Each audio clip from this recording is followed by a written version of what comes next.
વેદ ઓસવાની કોઈ જરૂર નથી.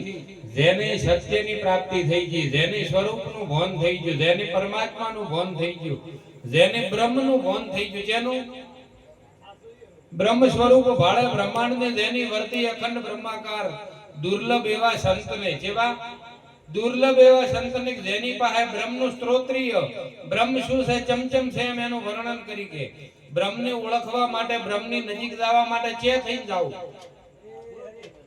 તો એના માટે તમારું મન રૂપી છોકરું જેટલી ઘડી એના માવતરને ન મળે એટલી ઘડી ઈ ઠેકડો મારવાનો અને ઈ ઠેકડો મારે છે ને એટલી ઘડી ગણી લેવું કે આપણી વોદર મતી છે. જેવી એટલી ઘડી આપણી મતી છે ની વોદર મતી છે. ઈનું ઈ મનને એનું માવતર મળી ગયું એટલે મન રૂપી છોકરું તરત જ સોનું રહે. ઈ છોકરું તરત જ સોનું રહે છે. કારણ કે મન પ્રાણની ભયબંધી કરે ને તો મન પ્રાણમાં પવનમાંથી પ્રગટ શું છે. જો માવતરને મળી જાય તો બાપનો ઠકાણો પડી જાય, છોકરાનો પડી જાય. ઈ મન છોકરું કેમ તો સુરતા લાગે, ઈ સુરતા જાગે તો પાછી જગાડે સતનોમને, સતનોમ જાગે તો પાછો એમાં નોમમાંથી પ્રેમ જાગે, પ્રેમ જાગી જાય તો ઈ પ્રેમ પાછો તમારામાં, તમારા પ્રેમને હિસાબે પ્રેમને વશ થઈને રહી તમને ગોતતો પુરુષ આયા વગર રહે. ઈ પ્રેમ જગાડે પુરુષને અને પુરુષ જગાડે બ્રહ્મને. કોણ?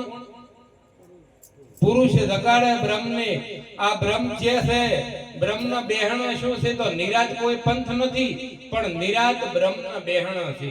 જે બ્રહ્મ સ્વરૂપમાં જઈને જેની વર્તી બ્રહ્માકારમાં સ્થિત થઈ ગઈ એની પછી નિરત, એને કોઈ પંથ ના કહેવાય પણ નિરત કોઈ પંથ નથી. પંથ કરી દો હજી હલવાઈ ગયા છે કે અમે આ પંથના, અમે ઓલા પંથના. પંથ નથી, એક ભૂમિકા છે. કબીરની એક ભૂમિકા છે. એમ તમારામાં રેલી તમે દરેક ભૂમિકાને અભાળો તો આ સમજણ પડે, નકે કોઈ સમજણ પડે એમ નથી. એના માટે મનની વૃત્તિ ભીતર થવી જોઈએ. જે બારે લમણા છે ની બધાય ભીતર થવા જોઈએ, પણ ભીતરમાં આપી ઓછું બંધ કરે એટલે પાછો વધારા ટાળું કોઈ ભળાતો નહીં. જેને હેન થઈને લમણો કરવો કહો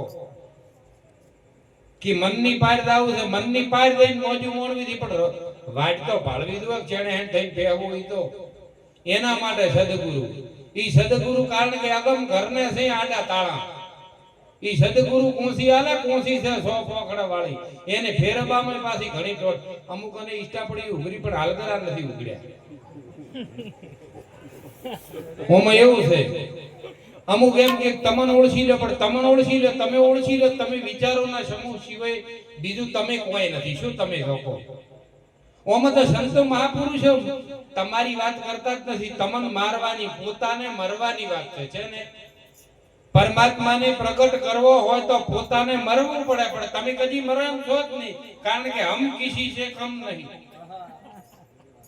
ઓછું થાવું થોડુંક દોડ્યો શેરમાંથી હવા શેર થાવું ગમે, કોઈ પાશેર થાવું કોઈને ગમે.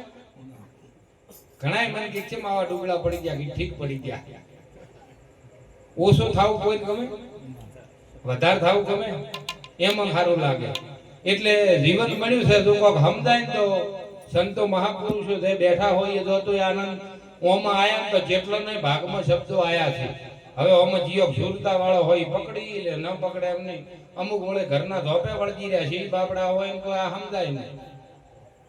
અમુક અને વેદના એમ કીધે છે કે વેટાઈ રહ્યો હોય દીવડો, હવે એને ઓનમાં શું ખબર પડે કે આ બોલ્યા જ છે એમ તો પણ કોઈ ઈ જ રહ્યું. પણ જો જીઓ બે આકરા બોલે પડે તો ઈ પાછું આપણને કદી વિહેરતું. એટલે હવે આટલો રાખો. મને એમ છે કે આટલો રેડી, મારો નાથ વળી બગા ખાય પછી એના કરતા બોલો સતગુરુ મહારાજની